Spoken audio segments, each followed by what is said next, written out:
Hello students, তোমরা সবাই কেমন আছো? আশা করি তোমরা সবাই ভালো আছো। তোমাদের ক্লাস 11 সেমিস্টার 1 পরীক্ষার 1 মাস মাত্র বাকি আছে। তো আজকে আমরা তোমাদের জন্য ক্লাস 11 কমার্সের কস্ট অ্যান্ড ট্যাক্সের একটা মডেল কোশ্চেন পেপার আমরা নিয়ে এসেছি, যেরকম টাইপের কোশ্চেন পরীক্ষায় আসতে পারে। ঠিক আছে, তো তোমরা আমাদের সাথে সাথে হচ্ছে কি এই পেপারটা সলভ করতে থাকো। চলো শুরু করি। ফার্স্ট কোশ্চেন নাম্বার 1, কস্টিংয়ের কি বলছে কোশ্চেন, যে পরিব্যয় নির্ণয়ের কৌশল এবং পদ্ধতিকে কি বলা হয় বলো তো? পরিব্যয় নির্ণয়ের কৌশল এবং পদ্ধতিকে বলা হয় পরিব্যয় নির্ণয়। ঠিক আছে, পরের কোশ্চেন কি বলছে দেখো। পরের কোশ্চেন বলছে পরিব্যয় হিসাব নিকাশের অন্যতম প্রধান কাজ কি? অন্যতম প্রধান কাজ হচ্ছে পরিব্যয় নির্ধারণ এবং পরিব্যয় নিয়ন্ত্রণ, দুটোই, অর্থাৎ এ এবং বি উভয়ই হবে, অপশন সি। পরের কোশ্চেন কি বলছে দেখো, হিসাবরক্ষকের বেতন সাধারণত কোন ধরনের ব্যয়ের অন্তর্ভুক্ত হয়? এটা হচ্ছে অফিস সংক্রান্ত ব্যয়। ঠিক আছে, চলো পরের কোশ্চেন কি বলছে দেখো। পরের কোশ্চেন বলছে যে একটা অঙ্ক দিয়েছে, উৎপাদন ব্যয়ের উপর মুনাফা 33 1/3% হলে বিক্রয়ের উপর মুনাফা কত হবে? ঠিক আছে, তাহলে আমরা এটা কিভাবে করব? এটা এটা আমরা কি করে করবো, এটা আমরা ধরে নেব। ধরে নাও যে ইফ প্রফিট অন কস্ট 33% বলেছিল, 33 1/3% বলে দিয়েছিল, অর্থাৎ 1/3।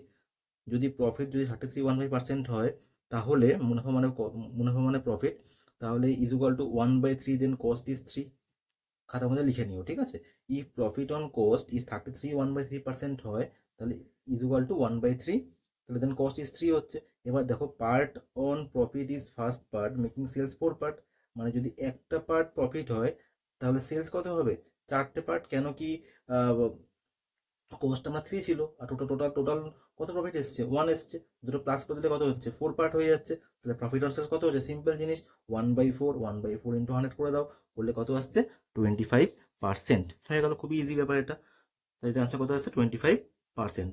ওকে, পরের কোশ্চেন দেখো কি দিয়েছে, নিচের তথ্যগুলো থেকে প্রফিট পার ইউনিট বার করতে দিয়েছে। প্রফিট পার ইউনিট বার করতে দিয়েছে, ঠিক আছে ঠিক আছে। তাহলে এখানে আমরা কি করে করবো দেখো, প্রফিট কি করে বার করতে হয়? প্রফিট ইজ ইকুয়াল টু কি ফর্মুলা বলো তো? Sales value minus cost of sales. অর্থাৎ এখানে কি পাচ্ছি দেখো, এখানে 10 লাখ মাইনাস, যদি আমি 10 লাখ মাইনাস কত, 8,95,000 করে দাও, করলে কত আসছে? করলে আসবে দেখবে 1,05,000, 1,05,000। এবার কি জিজ্ঞাসা করেছে? Profit per unit. তার মানে কি, কটা ইউনিট আছে এখানটায়? এখানে আছে হচ্ছে 10,000 ইউনিট। তাহলে আমাদের যে অ্যান্সারটা এসেছিল, যে প্রফিট কত এসেছিল? 1,05,000, 1,05,000, ওটাকে 10,000 ডিভাইড করে দাও, করলে কত আসছে? 10.50। অপশন কি আসবে? 10.50। ওকে, তোমরা খাতার মধ্যে করে নিও। তোমার যদি কোনো অসুবিধা হয়, তোমরা যদি মনে করো যে আমরা খাতার মধ্যে করে দেবো বা বোর্ডে করে দেবো, তোমরা আমার সেখানে জানিও, আমরা সেখানে সুন্দরভাবে ব্যাখ্যা করে দেবো। ঠিক আছে, আমাদের হোয়াটসঅ্যাপ গ্রুপে জয়েন হয়ে যাও, সেখানে আমরা সুন্দরভাবে ব্যাখ্যা করে বুঝিয়ে দেবো। ঠিক আছে, এবার কি বলছে অপশন, কোশ্চেন নাম্বার 6। ঠিক আছে, কোশ্চেন নাম্বার 6 কি বলছে দেখো, এখানে প্রাইম কস্ট, আমরা ফর্মুলা কি জানি দেখো, অঙ্কটা পড়ে নিও। অঙ্কটা পড়ে নিয়ে কি বলছে এখানে, আমরা জানি কি প্রাইম কস্টের ফর্মুলা কি? Prime cost is equal to direct materials বা direct materials plus direct wages. ঠিক আছে, তাহলে এখানে কত কত দিয়েছে বলো? ডাইরেক্ট মেটেরিয়ালস কত বলেছে? 1,80,000, আর ডাইরেক্ট ওয়েজেস কত? 90,000। দুটো প্লাস করে দাও, বলে টোটাল প্রাইম কস্ট বেরিয়ে যাচ্ছে 2,70,000 আসবে। এবার আমরা কি জানি, ওয়ার্ক কস্টের ফর্মুলা কি? Prime cost plus factory overhead. ঠিক আছে, তাহলে আমার 2 লাখ, আগেবারে প্রাইমার কত কত বেরিয়েছিল? 2,70,000 প্লাস 80,000 করলে কত আসবে? 3,50,000। ঠিক আছে, 3,50,000। এবার দেখো কি জিজ্ঞাসা করেছিল কোশ্চেনটা, যে cost of production. Cost of production formula কি? Work cost plus office office overhead. ঠিক আছে, অফিস ওভারহেড কত বলেছিল দেখো? 10%, তাই তো? তাহলে তাহলে অ্যান্সার কত কি আসবে? 3,50,000 প্লাস 10,000 অফ 3,50,000। ওকে, হয়ে গেল। তাহলে তাহলে কত অ্যান্সার আসবে দেখো? 3,50,000 প্লাস 35,000 করলে কত আসবে? 3,85,000। ওকে, তাহলে এটা কত অ্যান্সার আসছে? 3,85,000, মানে অপশন ডি, অপশন ডি। পরে আরেকটা অঙ্ক দিয়েছে নাম্বার 7-এর, আরেকটা অঙ্ক দিয়েছে দেখো। নাম্বার 7-এর অঙ্কটা কি বলেছে, যে মোট ব্যয়ের 25%, অর্থাৎ বিক্রয় মূল্যের কত পার্সেন্ট? খুব খুব সোজা জিনিস। আমরা এখানে কি ধরে নেবো? ধরে নেবো যে কস্ট, টোটাল কস্ট যদি 100 টাকা হয়, তাহলে প্রফিট কত হবে? 25% অফ কস্ট, আমরা জানি। তাহলে ধরে নাও কস্ট হচ্ছে 100 টাকা, তাহলে প্রফিট কত হচ্ছে? 25 টাকা। তাহলে সেলস কত হবে বা ব্যয় কত হবে? কস্ট প্লাস প্রফিট, তাহলে মানে হচ্ছে 100 প্লাস 25, মানে হচ্ছে 125 টাকা। এবার কি জিজ্ঞাসা হয়েছে? প্রফিট অর সেল, মানে কত টাকা প্রফিট হয়েছিল? 25 টাকা। সেল কত টাকা হয়েছিল? 125 টাকা। তাহলে 25/125 ইন্টু 100%, কাটাকুটি করলে কত আসবে? 20%। ঠিক আছে, এটা হচ্ছে আমাদের পরের অ্যান্সারটা, 20% বেরিয়ে গেল। এই ফর্মটা ইউজ করে করবে। যদি কোনো অঙ্ক অসুবিধা হয় বুঝতে, তোমরা আমাদের কমেন্ট সেখানে অবশ্যই জানিও, আমরা সেটাকে চেষ্টা করবো সলভ করে দেওয়ার। ঠিক আছে, পরের কোশ্চেন নাম্বার 8, নিচের কোন ব্যয়টিকে প্রত্যক্ষ মজুরি ব্যয় হিসাবে ধরা হয়? নিচে কোন ব্যয়টিকে প্রত্যক্ষ মজুরি ব্যয় ধরা হয়? এটা হচ্ছে কারখানা শ্রমিকের মজুরি, অর্থাৎ অপশন কি কি হবে বি। পরে কোশ্চেন কি দিয়েছে দেখো, 9 একটা কোশ্চেন দিয়েছে, নিচে তথ্যগুলো দেওয়া আছে, এগুলো থেকে কনজাম্পশন অফ র ম্যাটেরিয়াল বার করতে দিয়েছে। কনজাম্পশন অফ র ম্যাটেরিয়ালস, তো সেটা খুব সোজা জিনিস। Consumption of raw materials formula কি, opening stock plus purchase minus closing stock. Opening stock plus purchase minus closing stock, অর্থাৎ 80,000 প্লাস 2 লাখ মাইনাস 30,000 করলে কত আসবে, 2,50,000 করলে কত আসবে, 2,50,000। 2,50,000 মানে অপশন সি। লাস্ট কোশ্চেন কি দিয়েছে দেখো, নাম্বার 10 কি দিয়েছে দেখো, যেখানে ডিরেক্ট এক্সপেন্সেস বার করতে দিয়েছে, ডাইরেক্ট এক্সপেন্সেস বার করতে দিয়েছে। ঠিক আছে, ডাইরেক্ট এক্সপেন্স বার করার ফর্মুলা কি, আগে আমরা কি করবো, ওয়ার্ক কস্টটা বার করে নেবো। Direct materials plus direct wages plus direct expenses plus factory overhead, অর্থাৎ 19,800 ইজ ইকুয়াল টু কত হবে, 8,000 plus 7,000 plus direct expenses plus 2,800। এখান থেকে আমরা কি করবো, এগুলো যদি আমরা এই সাইডে নিয়ে আসি, তাহলে অলরেডি আমাদের ওয়ার্ক কস্টটা বলে দিয়েছে 19,800। ঠিক আছে, ওটা মাইনাস হচ্ছে কি ডিরেক্ট মেটেরিয়ালস বা ডাইরেক্ট মেটেরিয়ালস, আর ডাইরেক্ট ওয়েজেসটা আমাদের বলে দিয়েছিল, দুটো প্লাস করে দাও, তাহলে হচ্ছে কত আসবে, 17,800। ওদিকে নিয়ে যাও, গিয়ে মাইনাস করে দাও লেফট সাইডে নিয়ে গিয়ে, তাহলে ডাইরেক্ট এক্সপেন্সে বেরিয়ে যাবে 19,800 টাকা থেকে 17,800 টাকা, মানে হচ্ছে 2,000 টাকা।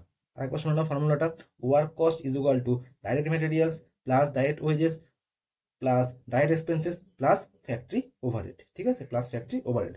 আবার শোনো ফর্মুলাটা, যে work cost is equal to direct materials plus direct wages plus direct expenses plus factory overhead. এখান থেকে আমরা অঙ্কটা করলে অ্যান্সারটা চলে আসবে। ঠিক আছে, তো অ্যান্সারটা কত আসবে, অ্যান্সারটা আসবে তোমাদের 2,000 টাকা। কত টাকা আসবে, অপশানে 2,000 টাকা।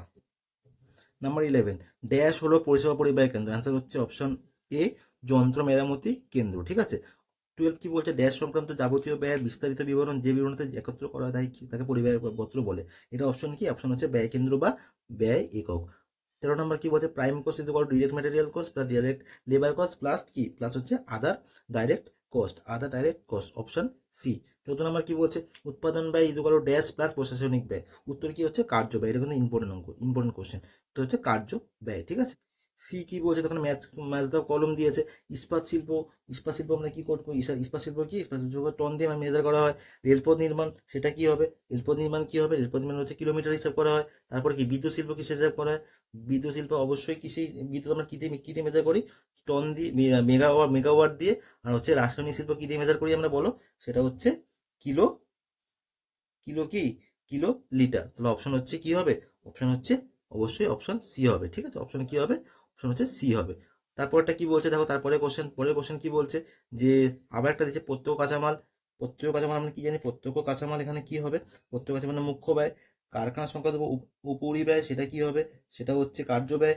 অফিস সংক্রান্ত উপরিব্যয়, সেটা কি হবে, সেটা হচ্ছে উৎপাদন ব্যয়। এবং বিক্রয় ও বন্টন সংক্রান্ত উপরিব্যয়, সেটা কি হবে, সেটা হচ্ছে মোট ব্যয়। অর্থাৎ এখানে কি হবে, অপশন, অর্থাৎ এখানে কি হবে, অপশন সি। অপশন কি হবে, সি। ঠিক আছে, পরের কোশ্চেন কি বলছে দেখো, পরের কোশ্চেন কি বলছে, যে এখানে একটা বিবৃতি দিয়েছে, প্রতিটি ব্যয়কে স্থির এবং পরিবর্তনশীল ব্যয়ে ভাগ করা বিশেষ প্রয়োজন। এটা এটা এটা কি কারণে হয়, এটা কারণটা হচ্ছে যে ব্যয় নির্ধারণ এবং নিয়ন্ত্রণের জন্য এই শ্রেণী বিভাগ করা হয়ে থাকে। না, অপশন কি হবে, অপশন হচ্ছে এখানে বি হবে। ঠিক আছে, অপশন কি হবে, বি হবে। নাম্বার 18, অর্ধ পরিবর্তনশীল ব্যয়কে স্থির ও পরিবর্তনশীল ব্যয়ে ভাগ করতে হয়। এটা কি এর কারণ, কারণ কি, কারণ হচ্ছে এই ধরনের ব্যয়ের ভাগ প্রতিষ্ঠান থেকে প্রয়োজনীয় সিদ্ধান্ত গ্রহণে সাহায্য করে। মানে অপশন কি হবে, অপশন সি। সত্য মিথ্যা বক্তব্যে সঠিক বাছাই করতে বলেছে, এটা তোমরা পড়ে নাও।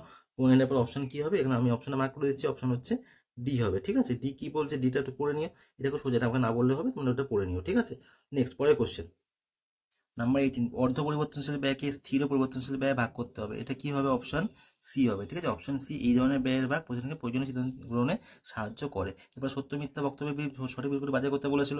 19-এর কি হবে এখানটা, যে এখানে অপশন কোনটা হবে দেখো, ওখানে অপশন কোনটা হবে, অপশন হচ্ছে পড়ো একবার, যে ক্রয় মূল্যের তুলনায় বেশি দামে পণ্য বিক্রয় করা তবেই লাভ হয়, না আর্থিক ব্যবস্থাপনায় পণ্য উৎপাদন বা আলাদাভাবে নির্ণয় করা যায়।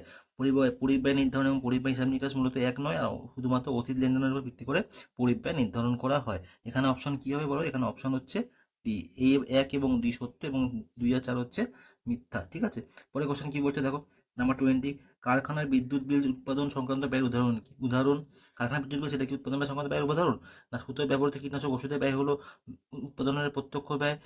হিসাব রক্ষকের বেতন বিক্রয়, সেটা কোন বিষয়, হিসাব রক্ষকের বেতন বিক্রয় সংক্রান্ত ব্যয়ের উদাহরণ। আর গুদাম ঘরের ভাড়া হলো এক ধরনের বন্টন সংক্রান্ত ব্যয়। এটা কোনটা ঠিক হবে বলো, এটা হচ্ছে 1 এবং 4 অর্থাৎ কারখানায় বিদ্যুৎ বিল উৎপাদন সংক্রান্ত ব্যয়ের উদাহরণ। গুদাম ঘরের ভাড়া হচ্ছে এক ধরনের বন্টন সংক্রান্ত ব্যয়, সত্য, বাকি দুটো হচ্ছে মিথ্যা, বাকি দুটো হচ্ছে মিথ্যা, মানে অপশন সি হবে। ঠিক আছে, সেই প্রমাণ ট্যাক্সে আসবো। নিচের কোনটি প্রত্যক্ষ হয়? এখানে এটা হচ্ছে আয়কর, আমরা জানি আয়কর হচ্ছে প্রত্যক্ষ হয়। পরে কোশ্চেন কি বলছে, যে ক্রয় ব্যবস্থার বিভিন্ন ধরনের অসুবিধা দূর করার জন্য 1 জুলাই 2017 খ্রিস্টাব্দে কেন্দ্র সরকার এক ধরনের কর প্রদানকারী ব্যবস্থা চালু করেন। যার নাম কি? যার নাম হচ্ছে আমরা জানি যে জিএসটি বা পণ্য পরিষেবা জিএসটি, পণ্য পরিষেবা কর। পূর্ববর্তী বছরের সময়সীমা কত মাস ধরা হয়? সেটা হচ্ছে 12 মাস, আর 12 মাসের কম হতে পারে। নাম্বার 24, আয়কর আইন 1961-এর 2(2)(3) ধারা অনুযায়ী ব্যক্তি বা পার্সন হলো কি হবে? সেটা হচ্ছে বিকৃত মস্তিষ্কের ব্যক্তি, হিন্দু যৌথ পরিবারের অবিবাহিত কন্যা, আর দায় সীমাবদ্ধ পাবলিক আর প্রাইভেট কোম্পানি। এদের হচ্ছে উত্তর হচ্ছে কি এদের সবকটি। ঠিক আছে, এদের হচ্ছে সবকটি হবে।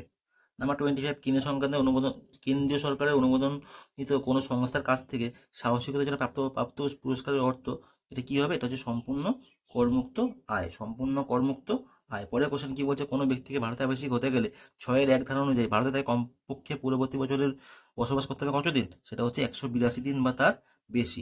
কোনো একক ব্যক্তিকে ভারতীয় বংশোদ্ভূত বলা হবে যদি যদি তিনি নিজে অবিভক্ত ভারতবর্ষে জন্মগ্রহণ করেন, তার পিতা বা মাতা অবিভক্ত ভারতবর্ষে জন্মগ্রহণ করেন, তার পিতামহ অথবা মাতামহ অবিভক্ত ভারতবর্ষে জন্মগ্রহণ করেন, উপরে উল্লেখিত সব প্রত্যেক। এর উত্তর হচ্ছে উপরে উল্লেখিত প্রত্যেক ক্ষেত্রেই হচ্ছে কোনো ব্যক্তিকে ভারতের বংশোদ্ভূত বলা হবে।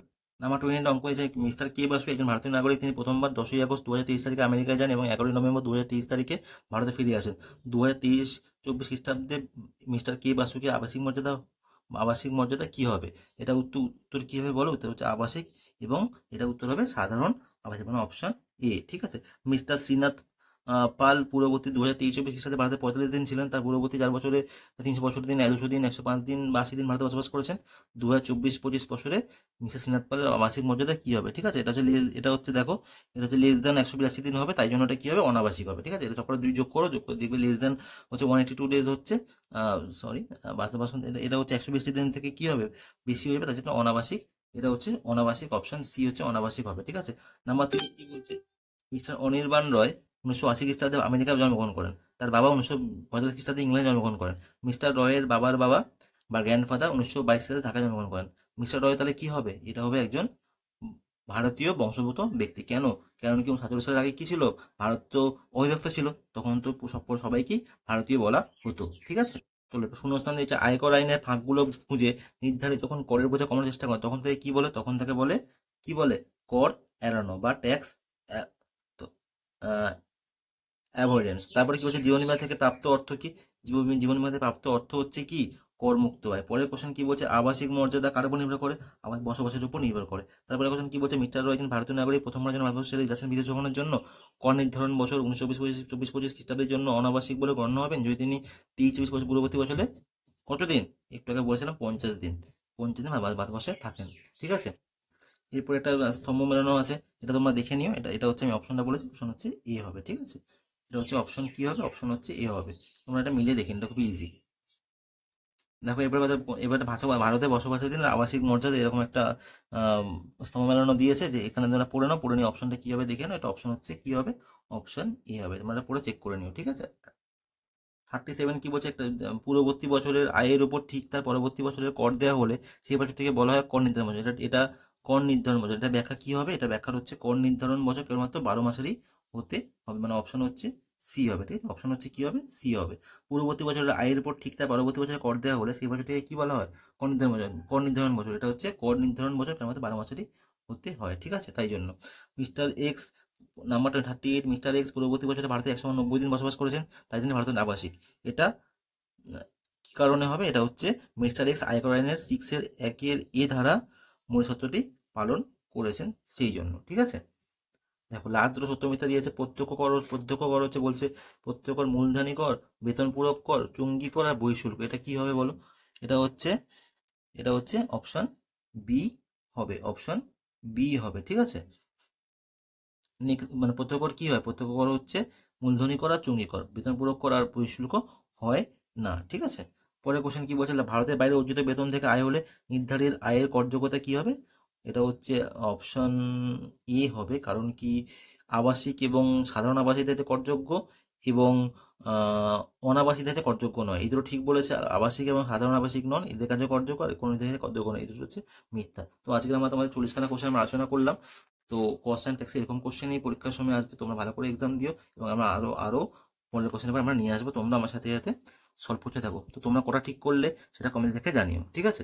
আর যদি তোমাদের এই কোনো কোশ্চেনের ব্যাখ্যা দরকার হয় যে কেন হচ্ছে, তাহলে আমরা কমেন্টসে জানিও, আমরা হোয়াটসঅ্যাপ গ্রুপে জয়েন হয়ে যাও, আমরা সেখানে অ্যান্সারগুলো ব্যাখ্যা করে দিয়েছি। ওকে, চলো টাটা।